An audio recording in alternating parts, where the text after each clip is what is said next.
So I'm doing this question again. Briefly explain the concept of CSR with industry illustrations. Critically evaluate major initiatives developed by multilateral agencies to measure CSR activities. So this question is of 20 marks and it has two parts. Okay. So simply we need to define the concept of CSR. Okay. But before moving on to the definition, we should briefly discuss that why there is a need of this concept, why CSR is required. Okay, so we should highlight the need of this concept. Okay, so because business firm uses the resources of the society, then they have certain responsibilities towards the cause of the society, towards the welfare of the society. Okay, so then you can give one or two definitions of CSR, right? Basically, what actually CSR is? CSR is, it refers to those actions of the enterprises, and not only those actions, but performing those actions which are desirable for the welfare of the society, as well as avoiding undesirable activities. So, performing desirable activities and avoiding undesirable activities, that marks the concept of social responsibility. Okay, like for example, if I have to talk about avoidable undesirable activities, which means not to give misleading advertisements. So stop doing adulteration. Okay, so these practices should be avoided by the business enterprises, isn't it? Okay, so there is one very popular model of CSR, okay, by which you can focus on components of CSR. Okay, so what all these components are? These components are, so it's a model which gives a pyramid shape. So on the very basis of this pyramid is economic responsibility. So what are the different facets of responsibilities covered under CSR? That is economic responsibility. Then we have legal responsibility. Then we have ethical responsibility. And then we have philanthropic responsibility. Okay. So economic responsibility, if we are talking about, it means be profitable. Legal responsibility, if we are saying, it means we should, as a business enterprise, obey the law. Whatever is the law of the land, follow that, obey that, pay taxes on time. Ethical responsibility refers to, that is, be ethical or be prudent. Philanthropic responsibility means contribute to the cause of society, or be a, we can also say that, be a good corporate citizen, right? So why economic responsibility stands at the basis of this pyramid? Because it has very important implication at the base. Means if the business is not profitable, the other responsibilities cannot be filled out, cannot be fulfilled, isn't it? So that is why this is at the base. So that is why it is quite important. If the business is profitable, then only he will be paying attention to the other facets of the CSR, like legal, ethical, philanthropic. Okay, clear? And now here I would like to say that before moving on to the industry illustrations, because the question is asking about the concept of CSR along with the industry illustrations, we must also briefly, very briefly, in one or two line, uh, what is the law related to CSR in India? So if you know about this thing, section 135 of the Companies Act 2013, it has given legal sanctity to concept of CSR, isn't it? So what are the very brief provisions you must be knowing? So whenever the question is asking about legal position of CSR in India, so we must give them a detailed account of these provisions, because here they are focusing on the concept of CSR. We may avoid this part also, but you may write it very briefly. Okay. So basically, Companies Act 2013 prescribes certain classes of companies whereby it is mandatory for them to follow Section 135 with respect to corporate social responsibility. Okay, and very important, that is, you have to mention this in this answer as well, that Schedule 7 of this Act basically gives us the illustrative list or indicative activities where the companies can invest their funds in such CSR activities. Like, for example, if I have to talk about Schedule 7 activities, they list out eradication of hunger, poverty, malnutrition, or promoting education, gender equality, women empowerment, environmental stability. So these kinds of activities are enlisted in the Schedule 7 of the Act. So because this is acting as the examples of CSR, so we should mention it. Okay. Fine. So whatever is the prescribed class of companies, they need to spend 2% of their average net profit in previous 3 years on CSR activities. So this is the mandate actually. Fine.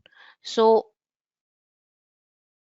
by this way, the government is checking upon the companies whether they are paying attention to the CSR CSR activities or not, right? Okay. Next is industrial illustrations. So the concept was asked about with industrial illustrations. Now the most important part is that we need to again give examples here.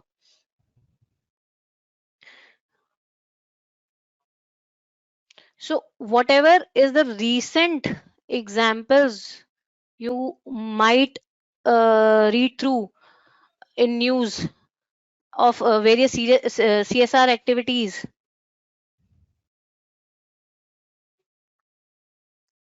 by enterprises, then that should be quoted.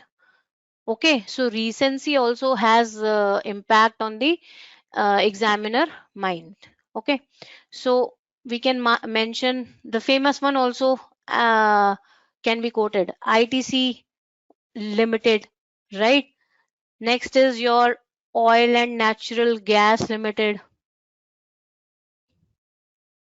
So I'll be discussing few of the examples. There are n number of examples you may find on Google, right? So Philips India Limited. One more thing which needs to be paid attention here is that write the full name of the companies. If you are highlighting the examples, give them the mention here the full name of the companies. So this will reflect the seriousness of answer writing. Okay, so we may also quote the example of Infosys Limited. Then we may also give examples from the banking sector, Axis Bank Limited. Okay, then Power Grid Corporation of India Limited. So there are a number of examples, undoubtedly. Okay, and okay, let's first mention what actually they are engaged in, right? So ITC Limited, e-Chopal, that's quite famous, right? ONGC, recently they have come up with the Harit Moksha project, and it's nothing but it's the energy efficient and environment friendly crematorium, right? Philips India Limited, basically they have started with the Green India campaign, wherein they are planning to plant trees. Okay. Infosys Limited, basically they have contributed towards the research work on dialysis. Okay, so remember the name of the projects also. Okay, and apart from this, they have also come up with the mohalla classes and distribution of worksheets. So be specific what you are writing. Distribution of worksheets. Axis Bank Limited, if I am saying, so they have been working into rural sustainable livelihood programs. Livelihood programs. LH stands for livelihood programs. Okay. Power Grid Corporation of India Limited, they are working towards village water and sanitation. And if you have more than this example, because the time is short and the of course space is also limited, you can in conclusion you can mention that apart from the above quoted examples, there is Tata Chemical Limited. So in this way you can make your answer more happening and presentable. Tata Chemical Limited, Vedanta Limited, that you write, you know more, but the space is limited. That is why I am writing in this way. Okay, so Grasim Industries Limited, they are also contributing to the cause of the society by their various CSR activities. Okay, fine. So first part of the question is over. Now coming on to the second part of this question, wherein we have to critically evaluate major initiatives developed by multilateral agencies to measure CSR activities. Okay,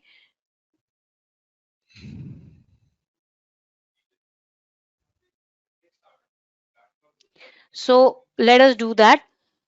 Critically evaluate major initiatives developed by multilateral agencies to measure CSR activities. What has been asked in this question, that there are various multilateral agencies which have taken steps to measure the CSR activities done by various enterprises. So, what are those initiatives? We need to discuss that. Okay. So, in this, basically mention the name of the agencies, right? First in this direction is UN Global Compact. UN Global Compact. Basically, what is done here is it is taking a call to companies to align their strategies and operations with 10 universal principles based on what? That is human rights, labor, environment.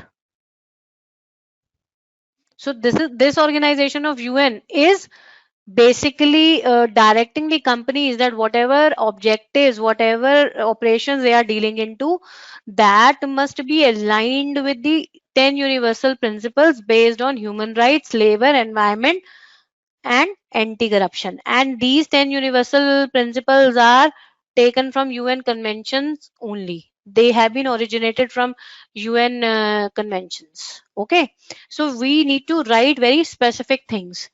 Next agency here is, that is ILO, International Labor Organization. So through it has also taken the steps towards measuring CSR activities of various enterprises. So through which declaration on fundamental principles and right at work. Okay, basically it entails these conventions. What are these conventions? Freedom of association and recognition of right of collective bargaining. Next is your abolition of child labor. Then is your elimination of forced labor. Then elimination of uh, discrimination.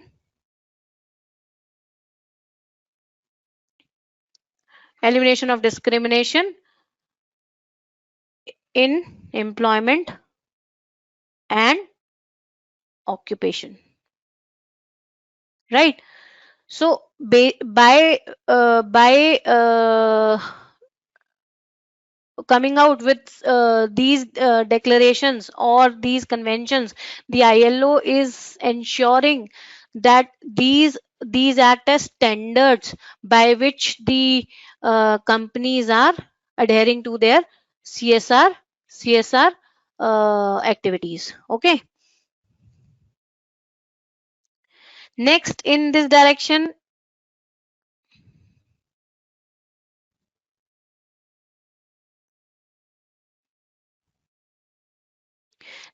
this direction, we may mention OECD. So OECD also has issued guidelines for multinational enterprises uh, for conducting fair trade. So these are nothing. Basically, these are working towards the welfare of the society, right? So these standards, these guidelines, these regulations, these declarations are bringing into the concept of CSR, right? Okay.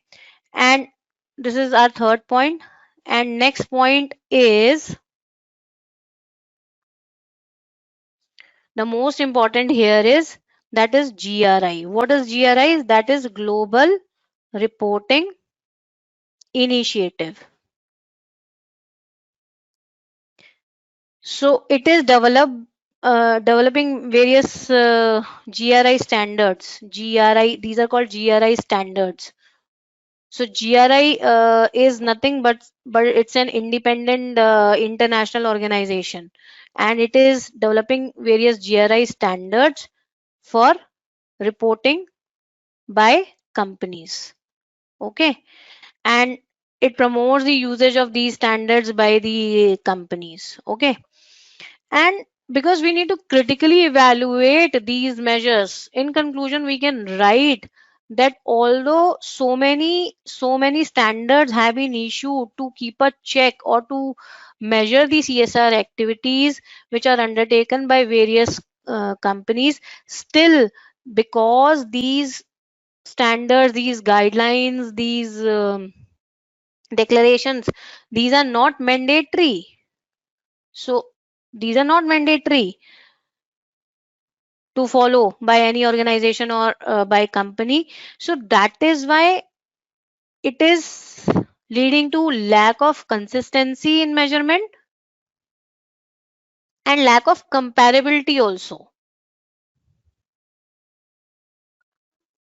So because these are not mandatory, so some companies are following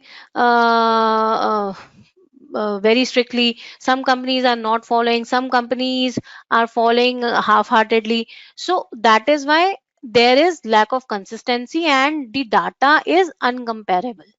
Okay, so this is basically the critical evaluation of the multilateral agencies which have come out with the uh, initiatives on measurement of CSR activities. Okay. Moving on to next question. Now this is a very interesting question and gives students a lot of scope to show their personality to the examiner. Okay, because for these questions that we are discussing, there can be multiple correct answers, right? These are not MCQs with one particular correct answer. So this is one of those questions. Previously, what questions we have discussed, a lot of them have very specific answers, right? But this question, you can be creative with it. Now let's go through the question. It says, if money does not make you happy, you are not spending it right. Give your views on the statement in context of money being a tool for motivation. Now, when we talk about motivation, there are two types of uh, uh, motivation theories that we have seen to understand different motivation theories. What are those two types of theories? Content theories. So, a lot of work has been done since many years, like past 100 years or so. Researchers are going on to understand what motivates an individual, especially at workplace, because we are management students, we study it from that perspective. And out of those work and effort by different researchers, we came up with some theories. One set of theories are called content theories, which discuss about factors, different factors which are used to motivate an individual. And another set of theories are called process theories, which talk about the process of how motivation happens. Correct? Now, when we talk about money, we are clearly talking about one of the factors of motivation. Correct? So we will be talking about content theories. Now, under content theories, you can link this particular thing using different theories. It is up to you. As I said, it is about this is one question where you can showcase your creativity. So if you ask me how I would answer this question, I will start with a very simple theory given by Maslow. Abraham Maslow's hierarchy of needs theory. Maslow's hierarchy of needs theory.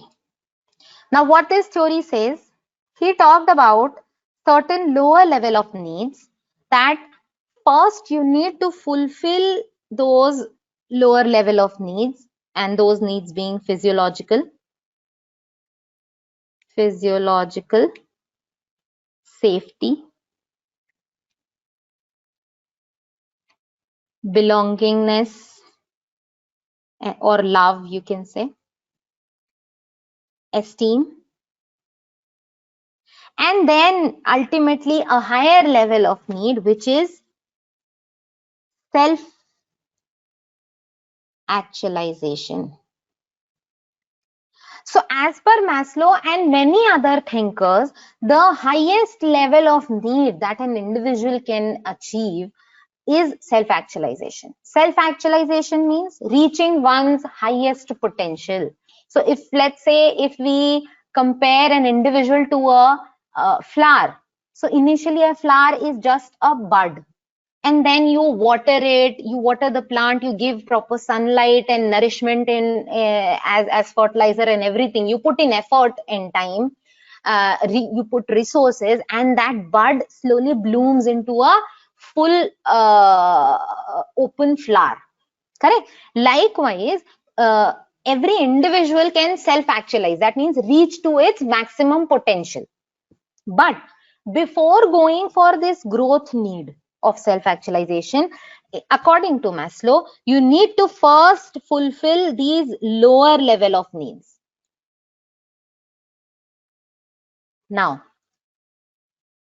this statement is saying if money does not make you happy, you're not spending it right. That means if money is not able to fulfill your lower level of needs, you won't be able to reach to the self-actualization need or your growth need. You won't be able to even think about the self-actualization part, because you are yet to fulfill your lower level of needs.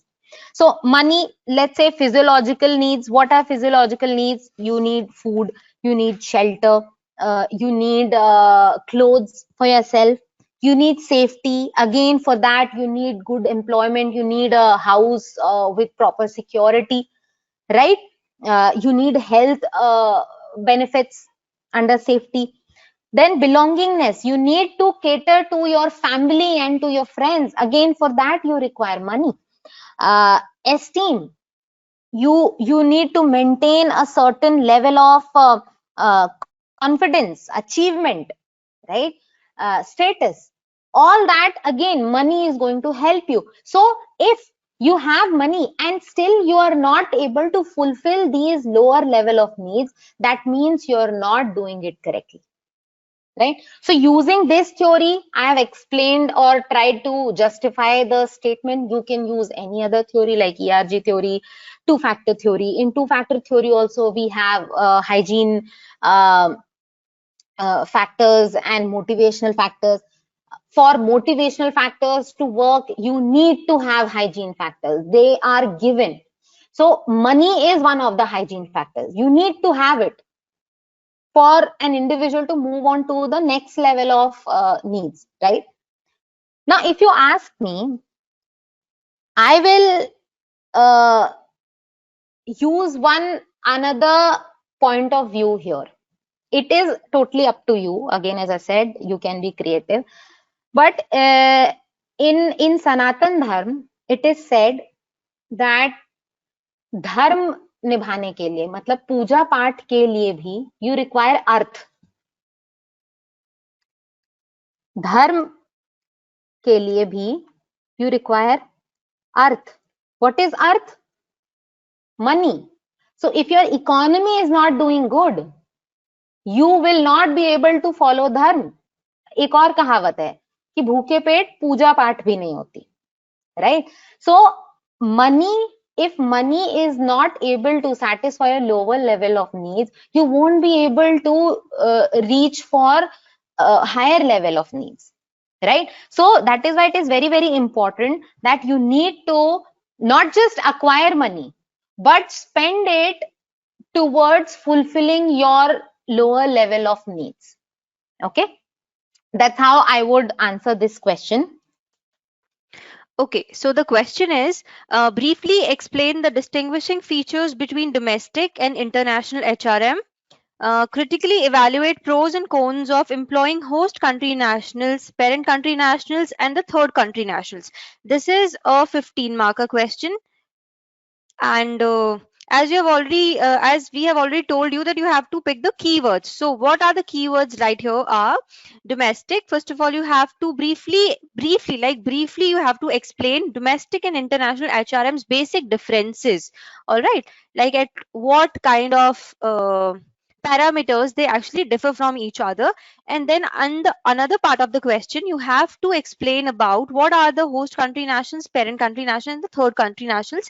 And they're in very brief you have to tell the pros and cons, because you have to be very cautious about the word limit which is there in a 15-marker question. All right, so starting up with the answer, you can actually start by writing basically in one line the meaning of the domestic HRM and the international HRM. So what is basically domestic HRM? Domestic HRM is when the when the parent country actually is managing all the HRM functions. So this becomes domestic HRM. And what is international HRM? When a company wants to operate internationally, when it wants to expand its functions, and then what kind of HR activities it takes up. This comes under the international HRM. All right, now coming to the points of differences between both of them, it would be better if you make a write your answer in a tabular format. Otherwise you can also write in points, and that would also do for the question. All right, so writing up the answer, number one difference, how can you differentiate? Very simple thing you can say, like domestic HRM is where the employees are from only one single countries. Employees are obtained from only one single country. That is, the staffs are placed basically within the national boundaries. All right. So domestic HRM, domestic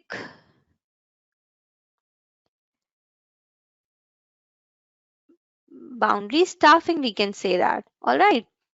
Next up is what is international HRM? In international HRM, this thing has to be taken care of. That here the employees management or the management of employees is basically in three nation categories. That is, the employees can be from three different national categories. This is host country, home country, which is the parent country, and the third country nationals also. We'll discuss them in the next part of the question. All right, so here we can say that the staffs are placed and they work outside the national boundaries. All right, so the staffs outside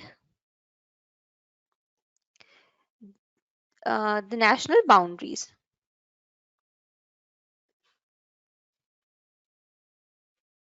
All right, so this was the first point of difference. Now the second one, what on what other parameters is there a difference between the domestic HRM and international HRM? It is that the international HRM includes more and varied kind of activities as compared to the domestic HRM. All right, so IHRM has more, we can say, and varied activities. Now, how more? What is how we can say that their activities are more? Because in international HRM, the volume of the same kind of HRM activities which are relevant for the domestic HRM, the volume actually increases. Why? Because these activities have to be performed in different contexts. When you are operating in one country and then in the another and then in the another, so there are various kind of contexts that appears, and then when you are operating in them, and when these activities are performed there in different contexts, so they become more in number, the volume of those activities increases. And how are they how they become varied? Because there are specific activities which are relevant only for the international HRM. All right, for example, when you have to assign employees, when you are assigning employees for an international assignment or a project, then you have to organize for the visas also, the settlement costs also, and so many other things as well. So the activities also become more varied in that case. All right, so this was the second point of difference. Now what can be the third point of difference between the international and the domestic HRM? That is, in international HRM, basically it requires much wider perspective. All right, IHRM requires wider perspective. Wider perspective in terms of all the HR activities. See, for example, when you are fixing the compensation packages, or when you are trying to decide about the benefits, maybe the fringe benefits or the other benefits, retirement plans, maybe some of the employees want to settle there only in the abroad, then also you have to take care of all these things. So basically in international HRM, a more of a wider perspective has to be taken care of, or has to be kept in mind while deciding about the management of the human resources in the international arena. All right, here now the next we can write about the next point. See, I must say that you need not write more than 5 or 6 points. All right, at the max you are supposed to write 4 or 5 points, because the question is divided in two different parts, and obviously it is a 15-marker question. Maybe you won't get more than 2 sheets to write that answer. So keeping all of the stuff in mind, you have to be very brief in your answer. All right, so moving on ahead, so fourth point, what can be the fourth point of difference? That in international HRM, basically high emphasis is actually placed on the change in the employee mix. All right, the same employee mix cannot be kept. Why? Because when you are operating internationally, you are not you won't be able to employ people from only the host country or people from only the home country. So there must be a change in the employee mix. So in international HRM, see, I am telling you all the differences which is actually there, or the particular points of international HRM, so that you can basically frame your answer very easily when you will maybe drawing a table or whatsoever, you can easily do that. keeping the domestic HRM also and international HRM also side by side. All right. So international HRM, coming back to that. So there is a high emphasis on change in the employee mix. From which nation, what kind of employees will be needed. All right. For example, we can say that basically when a business is set up in a foreign location and more employees are recruited from the country of origin, that may be because uh, may cause some kind of issues. All right. So when you're employing people from your own country, there can be issues in order that you can actually be needed to employ people from the host country itself, because you have to finally do what? You have to create a favorable image of your country.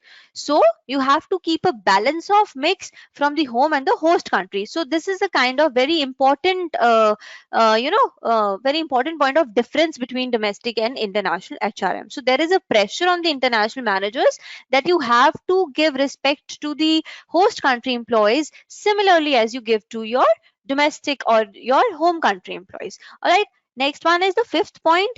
Fifth is that there is high risk exposure in international HRM. By what kind of high risk exposure is there? See, there are different government regulations. All right. Different regulations are there, different political frameworks are there, political factors differ. All right. And also this can happen that there is a lack of HR practice, a lack of HR practices which are actually suitable to that particular local requirements. All right. You may lack in those kind of expertise which is actually required to operate in a foreign environment or a location. There can be socio-cultural risk as well. All right.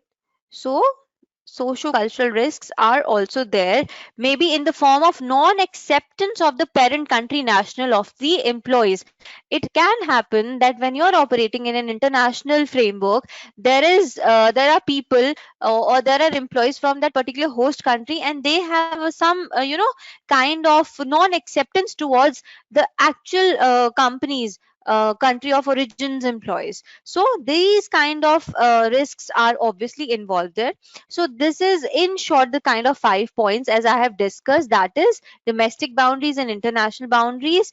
IHRM includes more and varied kind of activities. All right. Third is HRM, international HRM keeps much wider perspective in mind in terms of fixing the compensation or other HR plans, maybe the reward and other plans for that. What do we say, that the performance appraisal systems also differ from country to country. Those kind of all the perspectives have to be kept in mind. And the next one is that there have to be and there should be a change in the employee mix when you are operating internationally. And also during your international operations, there is high risks involved in terms of the government regulations, political and the social cultural risk.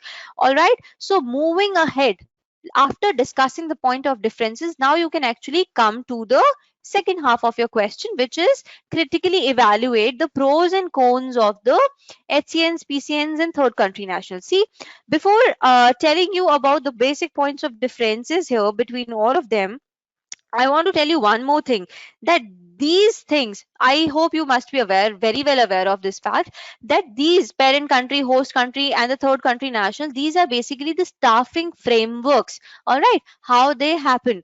So, in terms of the host country nationals, they are called as the ethnocentric framework. Parent country nationals are also known as the host country nationals are called as the polycentric framework. Parent country nationals are called as the ethnocentric frameworks, and the third country nationals are called as geocentric frameworks.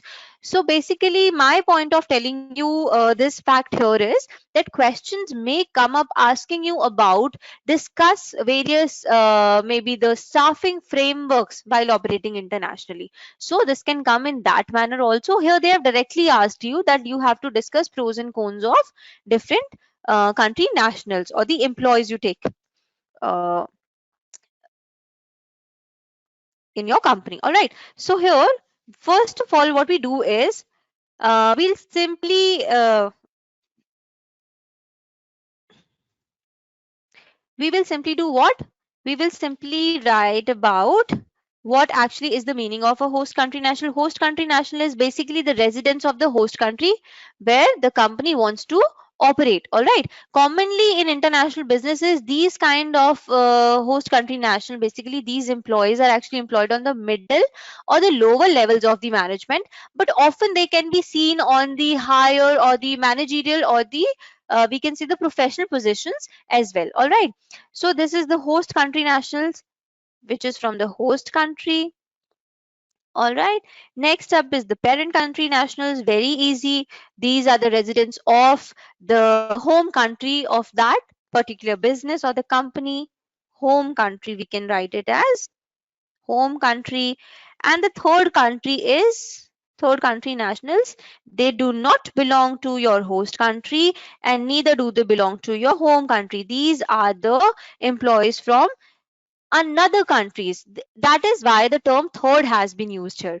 All right, now discussing about the advantages and disadvantages, what I would suggest you is you can actually do it in a tabular form. Make a host country national table and then discuss its advantages, disadvantages, or you can do all of these three things in one table, like host country national, write an advantage at one section and disadvantages at another, like that. All right, so this actually helps you in managing your space well in while writing your answer.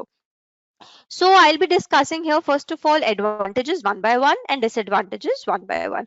All right, so first we will discuss about the advantages. What all are the advantages of the say for example the host country nationals? Very easy one. See, when you are employing people from the host country, they are already very well aware of or very well versed with the local culture, local tasted preferences, local regulatory frameworks or the political frameworks. So it becomes very easy for those people to adjust and then do their work because they have that confidence that they're working in their own country. Maybe the company is from some another country, but the environment is the domestic. So this gives them a sense of confidence as well. So this is one point of advantage. The next is it also actually helps the company saves the cost uh, which are actually associated with the expatriate managers. Maybe the settlement cost, the relocation cost, the supplemental wages that has to be given. All these can be saved here. All right. So they are already we can say already understand the local culture. Next, we can write about saving of costs. Cost saving we can write. All right. So saving of cost also happens here. Now, the parent country national, what are the advantages of the parent country nationals? See, parent country nationals are those which are from your home country. So what is the basic benefit of employing them? That is, they will be very easily able to communicate and coordinate with the headquarters because they are very well aware of their home countries and their companies, actually the environment and the kind of context it has been working in, and they are easily able to coordinate the functions of the maybe the headquarters and the subsidiaries very well. All right, one more thing is, first of all, let us write it down here, that they can easily communicate and coordinate. All right. Next is that they are better able to transfer or grasp the new technologies and innovations that has happened in the home country to the subsidiary company. All right, country. Sorry, better able to graft the new innovations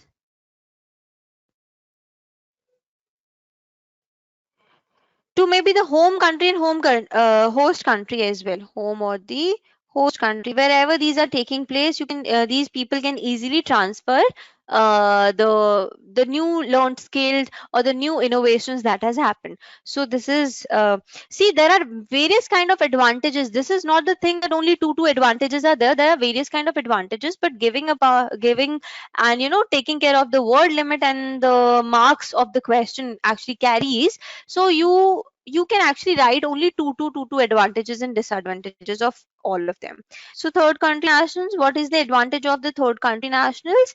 They can actually bring more global orientation to the board of the organization. All right, they are more globally oriented. Global orientation of these people is very helpful here, and we can actually better use HRM. Why? Because different kind of employees, you do not have that kind of fixation that this particular country employees has to be taken or this particular country employee has to be avoided. No, here whichever or whoever is the best person will be employed. So it actually helps in the better use of the human resource management there.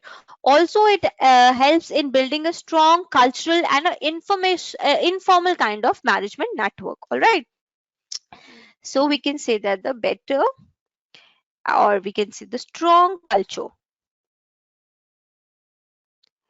and informal environments can be maintained when you are employing the third country nationals. All right. Now we will quickly move on to what are the disadvantages of all of these kind of employees or the frameworks.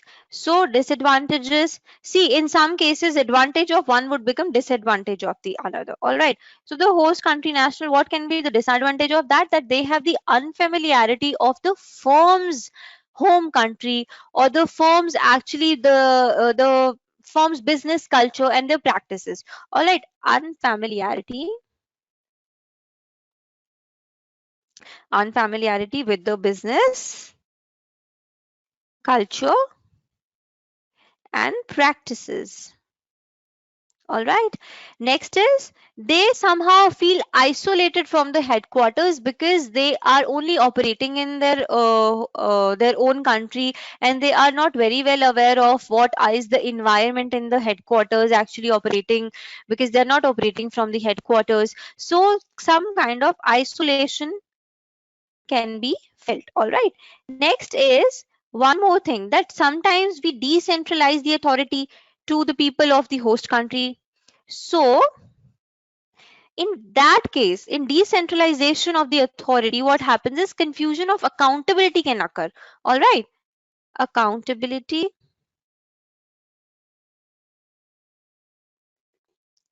confusion can occur in that particular case. All right. Next is parent country national. What are the disadvantages of the parent country nationals? See, the advantage of the host country national becomes disadvantage of the parent country national, because here they are unfamiliar with the host country's environment, their regulations, their political environment, their socio-cultural environment. So there is a kind of unfamiliarity with home country, sorry, the host country's environment. All right. Next, what can be the disadvantage of the parent country nationals? That it also becomes somehow costly matter. Why costly matter? Because you have to relocate them there, and you have to give them another level of training which is required to operate in an another altogether another country's environment. So it becomes a costly affair sometimes. Now comes the third country nationals problem. Also, this is costly. Also, this is a little bit tough, because in kind of training you have to give them training at the domestic level also, and for operating at the international level also. All right. One more thing which can become a disadvantages of that is because the people are coming from different countries, so getting in sync the outlook, the different outlooks of these different people becomes a very cumbersome task in that manner. So this is the kind of disadvantage here. Now, we have discussed the advantages, disadvantages. First part of the question is done. Second part of the question is done. What can you actually do it in the do in the conclusion part? See, after writing the pros and cons of both of these things, you can actually tell that which kind of employee mix can be best suited for an international firm. So in one or two lines you can write your own perspective, so that you can actually finally lead the answer to a logical conclusion in that manner. All right, so this was the question about HRM. All right, this was question number 3C.